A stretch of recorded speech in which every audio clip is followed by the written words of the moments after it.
I just got done shopping at Costco, and it kind of just reinforced the idea to me. I was thinking about it today. It just kind of reinforced the idea that you have to have money to save money. Because I am very fortunate enough where I'm in a position where I make enough money to pay all my bills and just have a little bit extra left over so I can like go out to eat or something. But a lot of people don't have that. And where Costco comes into play is that buying in bulk can save you a lot of money. For example, I just bought almost 9 pounds of chicken thighs. It cost me like $26. And as someone who lives by themselves and is single, like that's gonna last me 6 weeks. So just for some quick math, that's gonna cost me less than $5 a week, basically. And then when you reduce that even further, that's like maybe $1.50 a meal. So I'm saving a lot of money just by buying in bulk. But when you're poor, when you don't have money, you can't afford to buy in bulk. Buying in bulk requires you to have extra cash that a lot of people who are not as well off just simply don't have. You might have $20 until payday. You're not going to Costco and spending that $20 on a 30-pack roll of toilet paper, because there goes all your money and you don't have that. You don't have that $20 anymore because you just spent it all on toilet paper. You need that $20 to get your toilet paper, to get your food, just to make it to the end of the week so you don't go broke. And then on top of that, you need the space to store all this stuff. Like I barely have enough space to store everything that I buy in bulk. And you also need transportation to move that stuff, which a lot of people don't have. Buying in bulk saves you money as long as you already have money. Poverty is expensive. There's something different about this economic moment, and it's not just inflation or layoffs. It's the collective realization that a lot of people were never as secure as they were told. The economy isn't only getting more expensive, it's exposing the truth. It's making people see how disposable workers are, how fragile the so-called middle class really is, and how disconnected power is from regular life. When you watch people apply to hundreds of jobs just to get ghosted, when you see layoffs hit people who were loyal for years, it stops feeling like bad luck and starts feeling like the system working exactly as designed.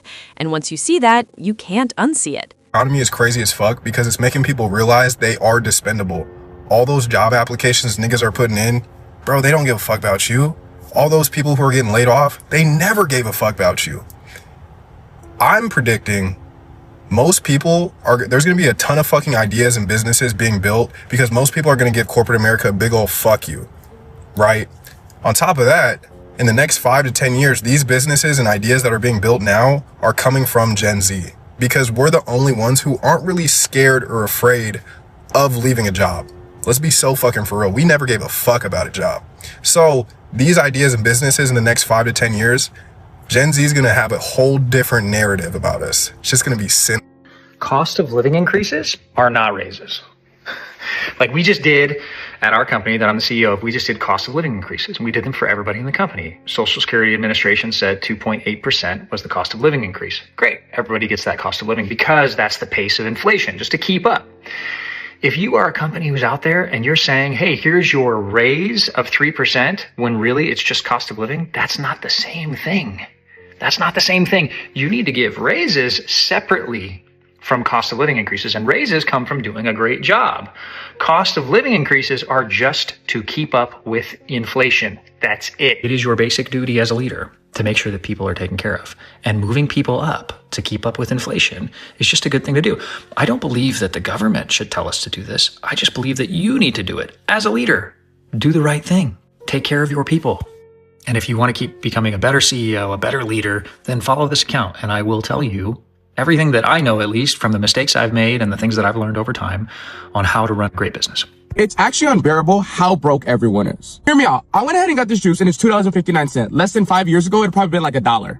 Not to mention, every single city's rent is extremely high. What I mean by that is places where you used to pay like $750 a month for rent for a 1-bedroom are easily going for $1,300-1,400 a month, which doesn't add up, especially given the fact that no one has been getting a raise or the pay has not gone up from any company since then. On top of that, no one can even afford houses. Where I live in Las Vegas, a house averages about $300,000 to $400,000. Now, I don't know about you, but I don't have that much money just sitting in my pocket. That's not including utilities, bills, food, water. There's all kinds of stuff that goes into it. And I was thinking, no one even has wills these days, right? People die. There's no wills. You know, back in the day when you'd see people in the movies and they would be holding up a will and the lawyer would be reading the family the will? That ain't happening no more because nobody has any money. Not to mention, on top of that, the government's trying to tax us on everything. On gas, you're getting taxed. You want to breathe air, you're getting taxed. You want to drink some water? You're getting taxed. It's so crazy to think that our country's trillions of dollars in debt. And it's like, how? Because you're taking every single penny we got. Not to mention, not trying to get political, but there's a 25% tariff coming on other countries. So that's just going to make everything even more high. If I spend $78 at the grocery store, I only get like 4 things from my refrigerator. It was overtime. My kids' daycare went up. Can't afford the cost of food. Using credit cards for everyday expenses. No money left after their bills are paid. Pretty much just a whole bunch of financial mess. We changed presidents at the beginning of the year. We did. And the guy who moved into the White House said that he was going to fix it. Several times he said it would be easy. Absolutely. Has he fixed it? Absolutely not. I'm definitely waiting for him to fix it. Jones is a 3-time Trump voter, but she says he has simply failed to keep his promise to lower the cost of living. I'm very let down by that. Very, very let down because I feel like it's only gotten worse. Oh, the economy isn't that bad. The cost of living crisis isn't that bad. You have homeless coworkers. It doesn't matter if you're working in finance. It doesn't matter if you're working a retail job. I can almost guarantee you that you have homeless coworkers because 40 to 60% of homeless people are employed and rent is unaffordable. Look at the numbers here, okay? Like the minimum cost of a 1-bedroom apartment in the US is around $1,500. And a lot of states, you're really lucky if you could get that, okay? $1,500. You need to make 3 times the rent. $4,500 a month. That is $28 an hour. $28 an hour in the US is like the baseline bare minimum living wage. But our federal minimum wage is $7.25 an hour. You know what $7.25 an hour gets you working full time? $1,160 a month. The minimum for an apartment, again, remember? $4,500 a month. And we're not even factoring in taxes into all of this shit. I don't care what your job is. There is no reason that anyone working 40 hours a week, slaving their life away, should not be able to at least afford a fucking 1-bedroom apartment. And if you're defending that shit, you're part of the problem. People need to understand that you cannot hustle your way and budget your way out of an economy that's purposely crumbling its people. And the thought process of you all saying, well, just save more. Do you know people are having to decide whether or not they're going to eat or pay a bill or eat and have heat or eat or even have a fucking enough money to get to work? Like, people are struggling. Everything is being raised up except the pay rate. And that's across all boards for everybody. You understand? So because you made your lick and you got in when you could get in and you invested in crypto right when it was right and you did the thing with the stocks and the ET, we understand that. Congratulations. Teach the others so they don't have to come beg you for fish to eat. But at the same motherfucking time, have some compassion because it's hard out here. So how are we supposed to save money if we're paying $6,000 to $7,000 a month in childcare? How are we supposed to save any money?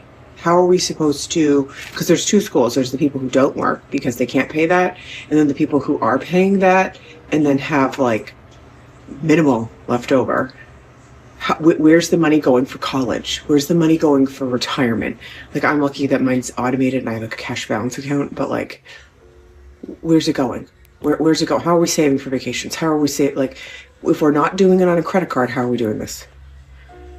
Where's Susie Orman?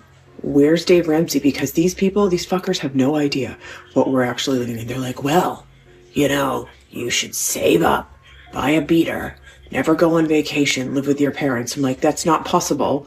Okay, so tell us how we do this. How do we save when we're giving away all of our paycheck to childcare? And you know, if you have kids that are 5-6 years apart, this is going on for 11 years that you're paying these costs. So how do we do that? I need the finance advisors, not some 25-year-old who won it big in a stock market to tell us how to really do this. Oh, and then your taxes go up too. My taxes have gone up from $8,000 to $17,000 in 7 years. Didn't budget that. Homeowners insurance, because of all the wildfires, it's affecting us out here in Massachusetts. Didn't budget that. Like, what's going on? And then I just told you about summer camp. That's going to be thousands.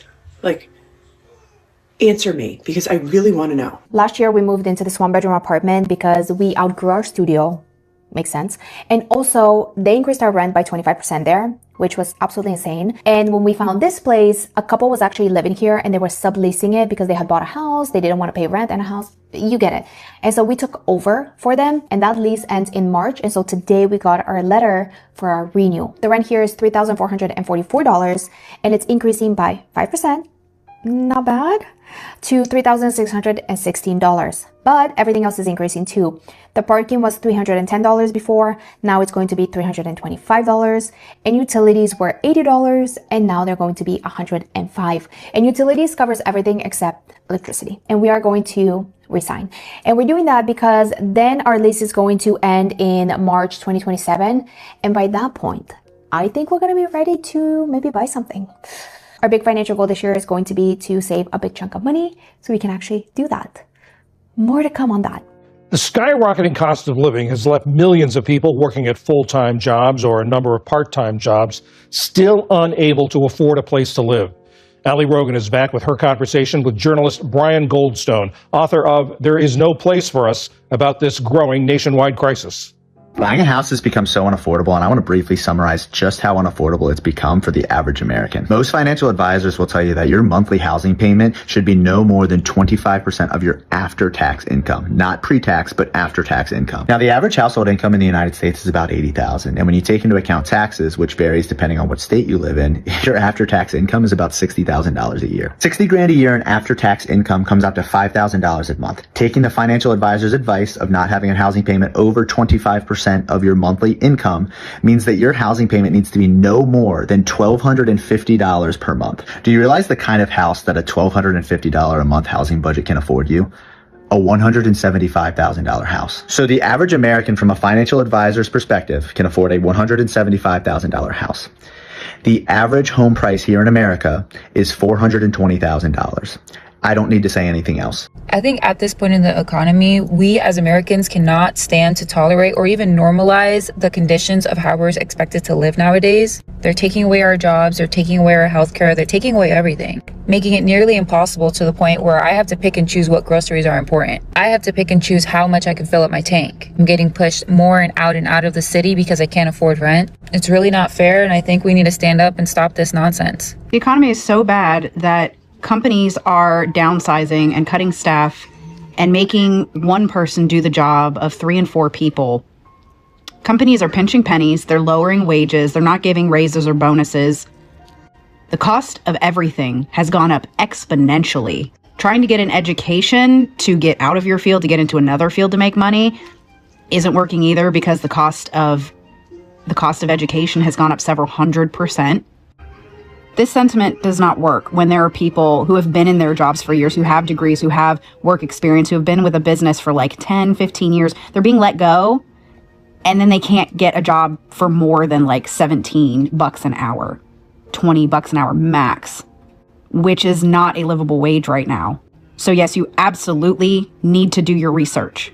In case you didn't realize how bad the economy is right now, nobody's buying anything anymore. Oh wait, I'm sorry, not no one. Half of all spending for the first time in history is in just the top 10% of American households. You know what that means? Our economy is literally held up by wealthy people because they're the only ones who can afford to buy shit. Like seriously, look at this. I had to apply for a freaking personal loan on this one site called Creditify, and it's literally the only thing that's getting me through this month. And by the way, this doesn't mean that the wealthy people are so great because they're helping the economy grow. No. Why do you think they're the only ones that can afford to buy anything? Don't even get me started on the ultra wealthy people, because get this. Since the 1980s, billionaires' wealth has grown by over 4,500%, while wages have grown by just 15%. And while workers' wages only grew by 15%, rent went up 400%, college tuition went up 1,200%, and groceries went up 300%. So who's really benefiting here? Here's a hint. It's probably not you. It's probably not your family, and it's probably not your friends. So why are you defending them so hard? Oh, I think I'll be a billionaire one day, is what you say to yourself. Get the fuck over yourself. I have a question for Californians. How do you live here? I'm in Los Angeles. The average house for half of the city is at least $1 million.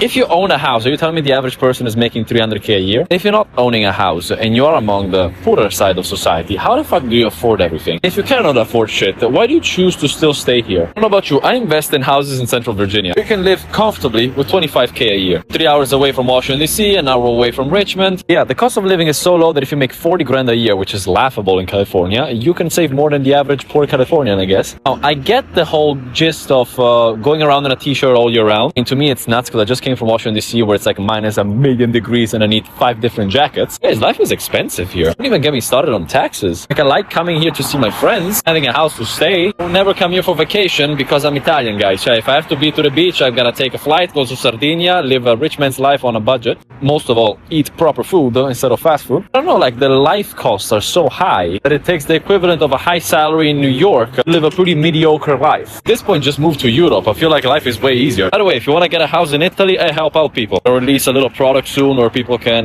go through a whole team and get a house in Italy for sub 200K. Just saying.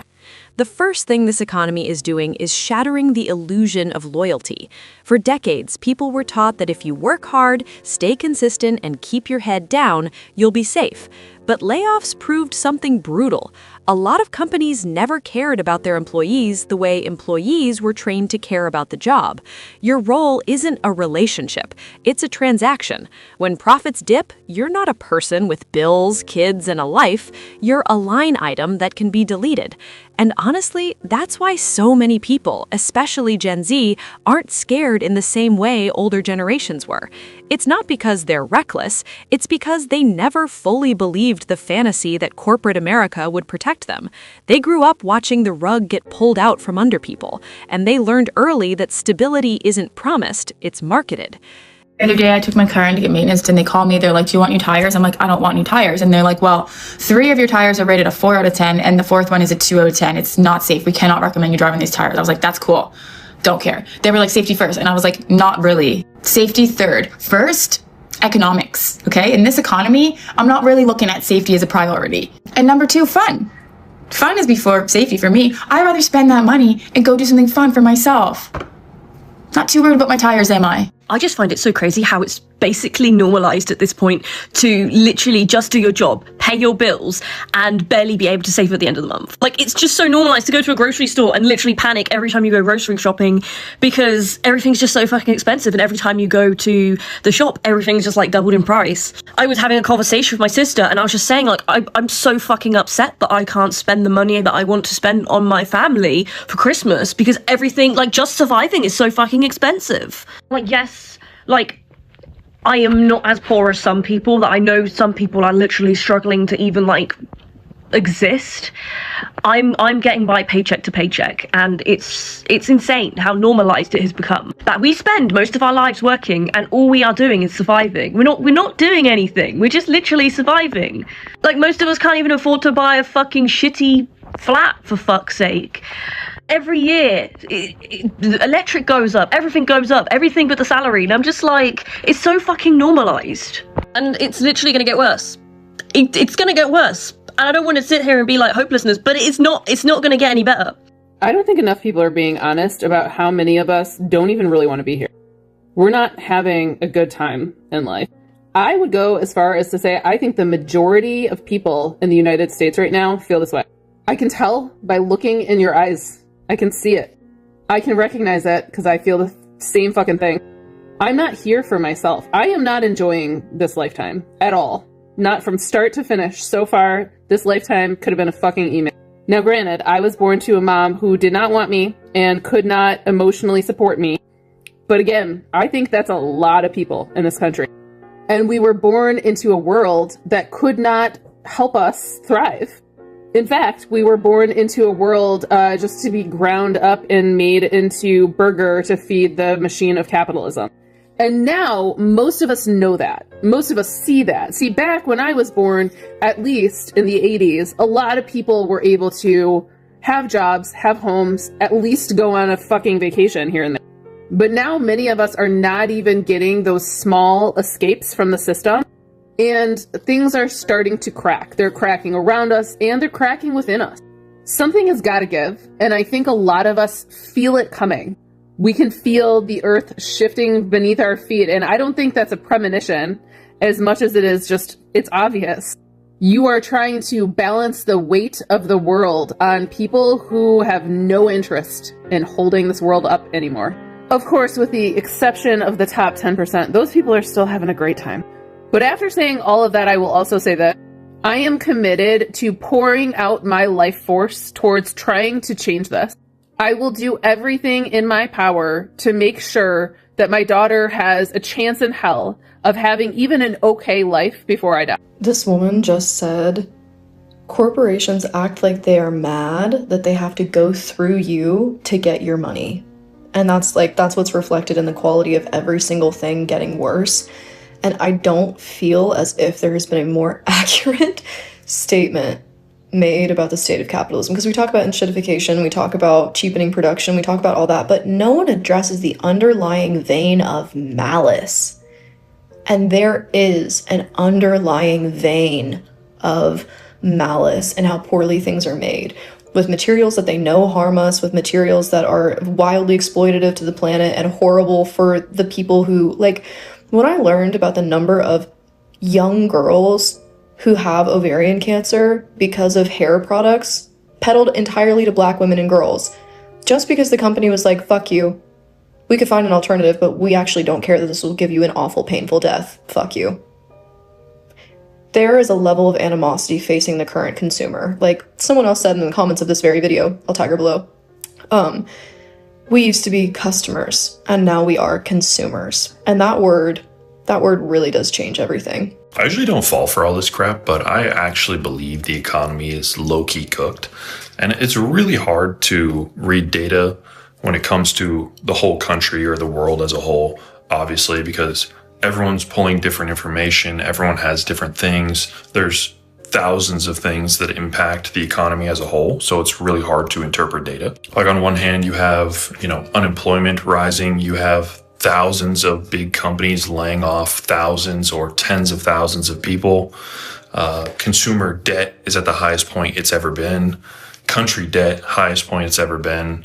And then you look at, the economy as a whole in terms of GDP, and GDP went up almost 4% in Q2 of this year. So hard to decipher data fully. Personally, I like to look at consumer sentiment. So what that is basically how the average person feels about how everything's doing, is it in a nutshell. So if you actually look at a graph of consumer sentiment charted, peak times, 2019 was a peak time. Consumer sentiment was above 100. Right now, it dropped 5% in September. So, which is a massive drop for consumer sentiment. So we're below 2008 levels right now. Consumer sentiment in 2008 was 56%. So we're right at that or slightly below it. The last time numbers were ran was at the beginning of September. So after September is one of the worst months for selling anything, just statistically. But it'll definitely drop again. You're gonna be probably 51 to 52 on that. So interested to see how this whole thing plays out. So I just left my orthodontist, and I'm pretty sure that everybody's just lost their fucking minds, because I went in today to get my Invisalign brackets taken off. It was my last day of my Invisalign. I was so excited. He's like, your teeth are looking great. Let's go ahead and take those bad boys off. So I'm like, okay, hell yeah. So he takes them off. We're talking about the aftercare, whatever else. And I'm like, well, I would really like to have a back retainer. That way I don't have to really worry about wearing a retainer every night. He's like, absolutely. Let's put them on the bottom and see if we can make it work for the top. So I'm like, bet, we are fucking winning. I've had braces before, so I've had the back retainer before. The only reason I had to get Invisalign is because the back retainer fell out. I didn't end up wearing my retainer, whatever the fuck else, right? But I had gotten it back in before, and it was $100. So the girl comes over to me and she's like, oh, there's an extra cost to put these back on. I'm like, okay, thinking in my head, no worries, max is gonna be $100 each, right? So she pulls out the paper, she writes down an 8, she writes down another 8, and I'm like, oh, $88. No, she writes down a 0. I looked at it, I said, $880. She's like, yeah, so it's $880 each, bottom and top. However, the doctor is willing to do both of them for you for $880. I looked at her, I said, are you fucking kidding me right now? I was like, has he lost his mind? I looked at her, I said, no, seriously, has he lost his mind? Should I just go to another orthodontist? She's like, I don't make the prices. I said, okay, girl, we'll go get his ass. So he comes over and I just look at him, I'm like, bro, you can't be for real right now. I've had this before. It literally takes 10 minutes to put this on. It's not an expensive material. It's a little piece of metal that goes in the back of your teeth with a piece of clay that they put a light over, and you're trying to tell me $880 and that's a deal that you're offering? I was like, you've lost your mind. He goes, oh yeah, man, Other places in Beverly Hills are actually charging more than me. And look, I get we're in Beverly Hills. I get it. But still, have you lost your fucking mind? Like, you just came up with that number. And it's like, yeah, these bitches will pay it.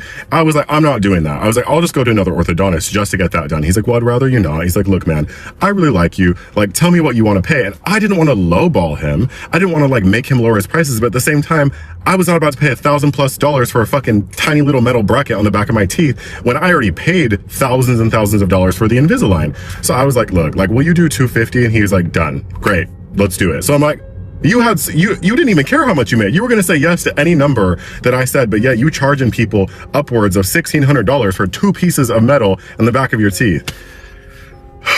This economy is wild right now. People are literally just pulling prices out of their assholes and thinking that everyone's going to pay it. So yeah, glad I didn't pay that. But on the bright side, look at my fucking teeth. They are perfect. I am so fucking happy to be done with Invisalign. I hated that. I don't know if y'all feel like this, but this economy right now is so wild that like you don't even have time to cry. You don't have time to sit in your feelings and shed tears. It's like, it's either you feel either 2 ways. You either feel like I literally don't care. Like I got bills to pay. I literally have to go pick up an order from McDonald's right now and take it to some random address because I gotta pay my light bill tomorrow and I can't get off until 12. Like, that's the state of somebody's life right now. They don't have time to sit here and cry in the car and sob over anything. If you get to cry right now, it is a luxury to just have time to really sit here in your thoughts and cry and think about it and ponder and wonder. Even wondering. Like, it's just, you got to get out and get it, or you like, I don't care anymore. It's either 2 other things. You're either like on the grind, getting it because you got to get it, or you thrown in the towel and like, I literally don't care. Y'all remember when they were like, aliens this and foreign objects this? Nobody cared. Everybody was laughing. Literally. And it's not even Gen Z. Can't put that on Gen Z. Not even millennials. Not Gen X. Not all generations. Boomers, Gen X, millennials, Gen Z, Gen Alpha. Everybody was just laughing. Aliens, okay. And it's just like, dude, you can't care. You just got to get out here and do whatever it is you got to do. Or if you got to the point where like you can't do anything else, well, I got 12 candles I've been waiting to burn. Them like shit's gonna have to wait till next month when I get paid. So like... Then you've got the cost of living, which is where the lie becomes impossible to defend. You can feel it in the everyday stuff. Groceries that somehow cost double while the paycheck stays the same. Rent that jumps like it's competing in the Olympics. And starter homes priced like luxury mansions. People are paying $1,300 to $1,400 for apartments that used to be $750. And the math doesn't add up because wages didn't rise at the same speed. It becomes this constant state of anxiety where normal errands feel like financial risk. You're not being dramatic for noticing it, you're just paying attention. And that's the part that's driving everyone crazy. Everything is being raised except the pay rate, and it's happening across the board. I think it's going to be hilarious when all of these mega corporations get to the point where there is no more demand because people can't afford to buy anything anymore. I just saw that Mississippi proposed a tax cut for Amazon, 100% tax cut, 100%. You know what that means? That means Amazon doesn't pay taxes. Zero taxes come out of Amazon's multi-billion corporation every year. Oh, and also they're going to give them $44 million to help them keep their business running in Mississippi, which has the highest rate of poverty in America. So what happens when you have all this supply, Amazon, but nobody can afford it anymore because guess what? You took all the money and you hoarded it. What happens? I hope no one helps you then. You know what we need to motherfucking do? We need to stop pushing Americans past their fucking breaking point! Hustle culture has gotten out of control, and we cannot afford to live here! Stop pushing us past our fucking limits! We just want to be able to breathe! Breathe! We need fucking relief! We work every fucking day, and the money doesn't amount to anything anymore. It's never enough. It's never enough anymore. Like, what the fuck? What the actual fuck? When does it stop? Somebody, please, when does it stop? This is not okay, like, at all. It's honestly one of those days where I just want all this to be over. Like, I don't know if there's any saving us or not. This is bullshit. The motherfucking bank just charged me money because I don't have enough money in the bank. Bitch, I can't even afford being broke. My dad gave me $100 in cash for my birthday, which I'm super appreciative of. I'm 33. He does not need to be giving me birthday presents anymore. But you know what I'm about to do with it? I'm going to go into the bank and I'm going to get $50 worth of quarters so I can do my laundry. And then I'm going to put the other $50 in my account and probably spend it on groceries. I'm definitely not buying myself something nice because that's not the economy we live in right now. I just seen a guy say you have to be privileged to accept a job paying $20 to $25 an hour. And the comment section told me everything I needed to know. Because people was in the comments talking about, where is 20 low pay at? That's good pay. And that mindset is the reason why wages will continue to stay low. In December of 2025, $20 to $25 is not success, it's survival. Period. You're working full time, still stressed, and you're one emergency away, one from being behind. A room is $900 in a shared house, not an apartment. I'm talking about a house with complete strangers. One bedrooms, studios, and gas and childcare has all went up, and somehow wages is supposed to feel high. Like, if you get sick, you're one check from being out on the streets. This is not confidence. This is being conditioned to think that $20 is a lot in this economy.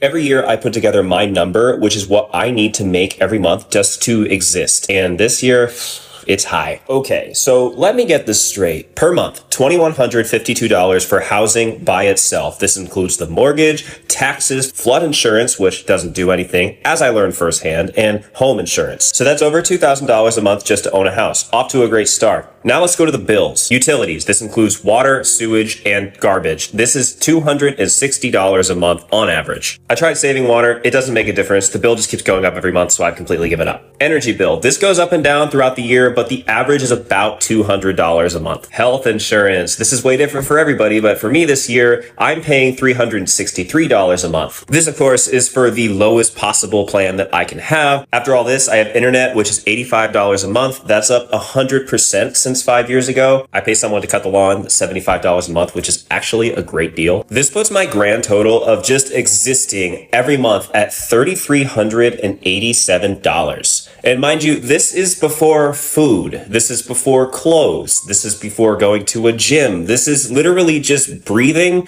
and existing. That's $40,644 a year. And on top of all that, I can't just make $40,000 and pay it off. I have to make an extra 30% because I have to pay taxes. So that means to pay taxes and all of my bills, no groceries or nothing, I have to make $4,400 a month. This is $52,000 a year to exist. That just doesn't, I can't do that. Does anyone else feel like that is just completely unattainable? So I'm just curious, like, what your number is a month. Here's the devastating reality of our economy in the United States right now. $15 is the minimum wage, right? $15. That feels like, okay, that's okay, $15. Well, guess what? That's about $2,400 a month if you're working 40 hours every single week. And do you want to know average rent costs here? One bedroom apartment, around $1,500 to $1,700. Most studios being over $1,000, including just renting out rooms.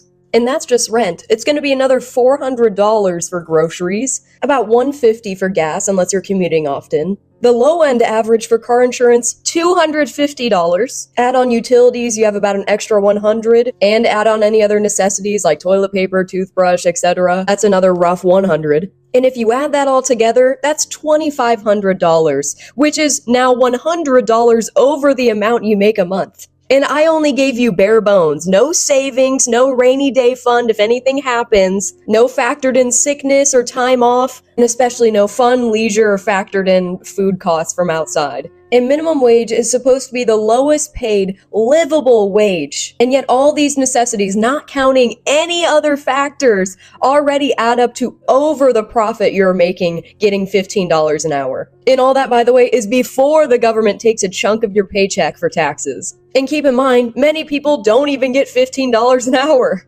Capitalism is completely dependent upon consumer power, and yet consumers have no power because of capitalism. The top 10% of people are the only ones really being able to consume right now, as the top 1% billionaires are hoarding all of the wealth here. I need you to understand how big $1 billion is. That is $1 million 1,000 times. Elon Musk has 600 of those, while someone making minimum wage can't even afford to live, let alone build up anything so they can have a brighter future.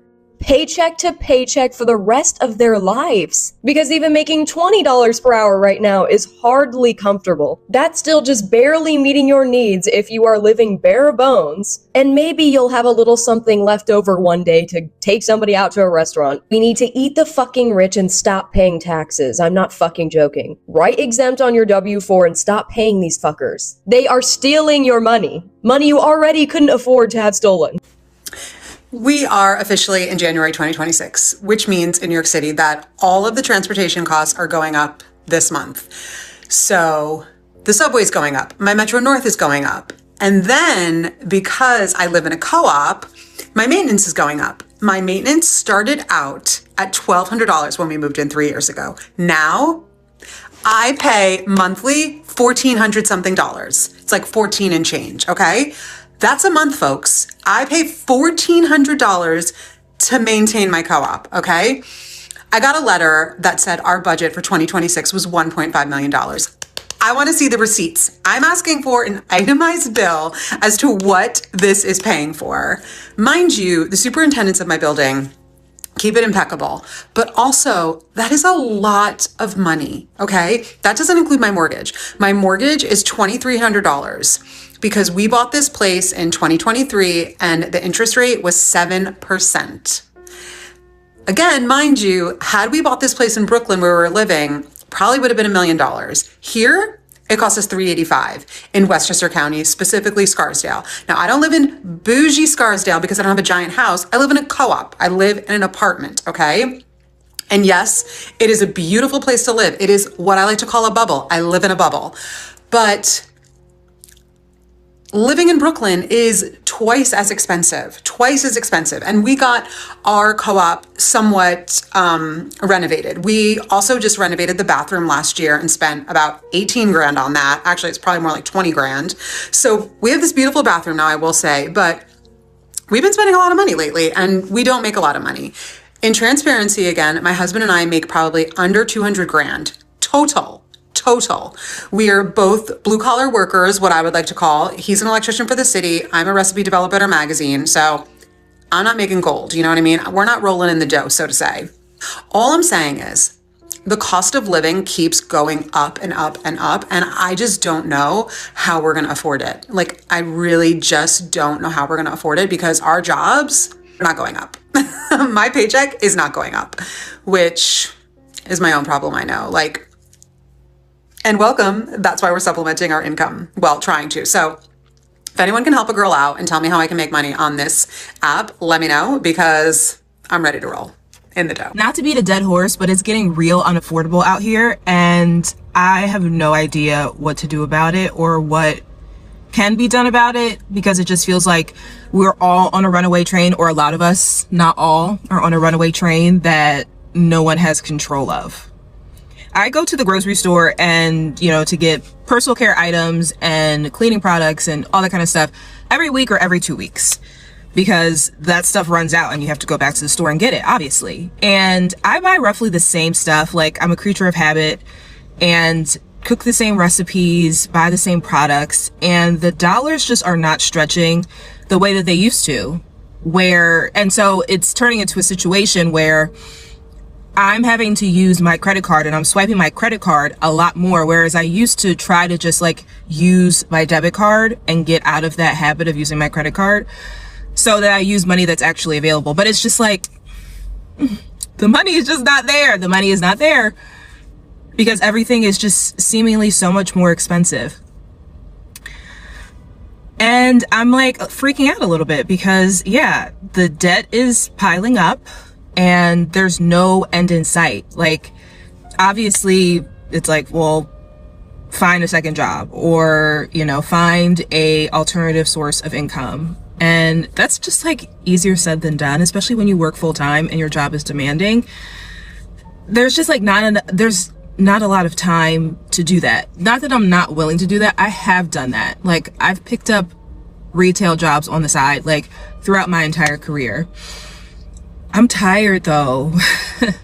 And I feel like the stress of my job, which is already can be stressful at times, and then the stress of figuring out how to survive, and the stress of like managing debt and all of that stuff has contributed to my health issues over the years. Because if you don't follow me, just go back on my page and you'll see just like I have so many things that have happened to me over this year, but just like over the last several years, which then accumulates into even more debt, because it's like you have medical bills and blah, blah, blah, blah.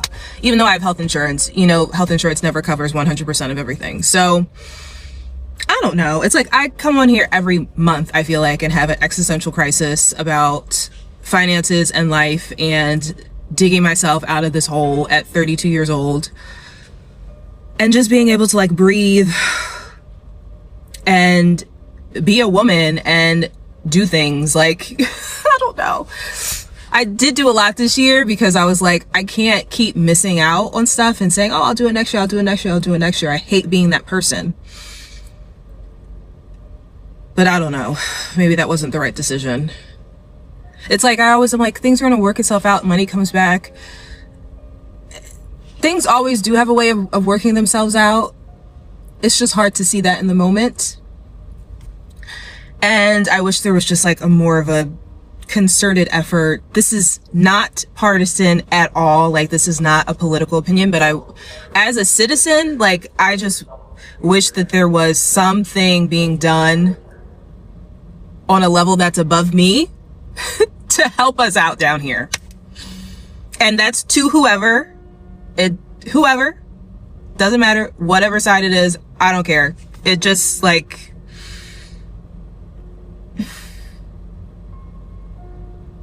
because we need help. A lot of us need help. And I don't know where we're going to get that help or what's going to happen. Like, it's 2026. I'm not excited to go into 2026. I mean, I am. Like, don't strike me down. But if it's going to be like this, then I don't know. I don't know. This is also where traditional financial advice starts sounding like satire. Save more, cut back, never go on vacation, buy a beater, move back home. For a lot of people, they already cut back so far there's nothing left to cut. You can't budget your way out of childcare that costs as much as rent. You can't discipline your way out of healthcare bills that stack up even when you have insurance. You can't hustle harder when you're already working full-time and your nervous system is fried. The advice works best for people who already have breathing room, and that's the whole point. It's easier to build stability when you already have stability.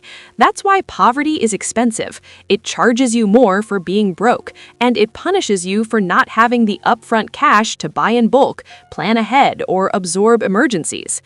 And one of the darkest parts of this entire reality is how invisible hardship has become. People hear homelessness and picture someone completely outside of society, but the truth is, a lot of homelessness is hidden. Couches, cars, motel rooms, staying with friends, sleeping in parking lots, showing up to work the next day like nothing happened.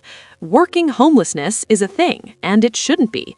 Low wages, unstable schedules, rent rising faster than income, and jobs that cap hours to avoid benefits creates a situation where one missed paycheck turns into a crisis. That's not laziness, that's volatility. That's a system where low wage basically means homelessness waiting to happen. So who is the economy actually for right now? Because it's clearly not built for the average person trying to live a normal life. More and more, it feels like the economy is held up by the people who can still afford to spend, and everyone else is surviving on credit cards, side gigs, and stress. And when people notice that corporations get tax breaks, subsidies, and hand-holding, while regular workers get told to just work harder, something snaps. You start seeing the anger not as entitlement, but as clarity. It's not that people hate work, they hate being exploited. They hate doing everything right and still feeling like they're drowning. They hate being told to accept $20 an hour like it's success when it's really just survival in this economy. And here's where it all leads, because this is the part that matters. Once people realize the system won't save them, they stop protecting it. That's why you're seeing this wave of "I'm done" energy. Not just complaining, but shifting. People are building businesses, stacking skills, starting side hustles that turn into full-time income, moving differently, and refusing to give blind loyalty to companies that would replace them in a day. A lot of new ideas are going to come from this era, not because people suddenly became entrepreneurial overnight, but because survival forces creativity. The narrative is changing in real time. The old story was get a job, be loyal, retire. The new story is protect yourself, diversify your income, and don't attach your life to a system that doesn't value you. And if you're feeling that runaway train energy, like nobody's in control and everybody is just trying to hold on, you're not crazy. You're reacting normally to an economy that's pushing people past their limits. People don't need more lectures. They need relief. They need wages that match reality, housing that isn't a trap, and a society where working 40 hours a week means you can at least afford a one-bedroom, eat, and breathe without constantly panicking. Until that happens, more people are going to wake up, stop playing nice, and start building their own way out.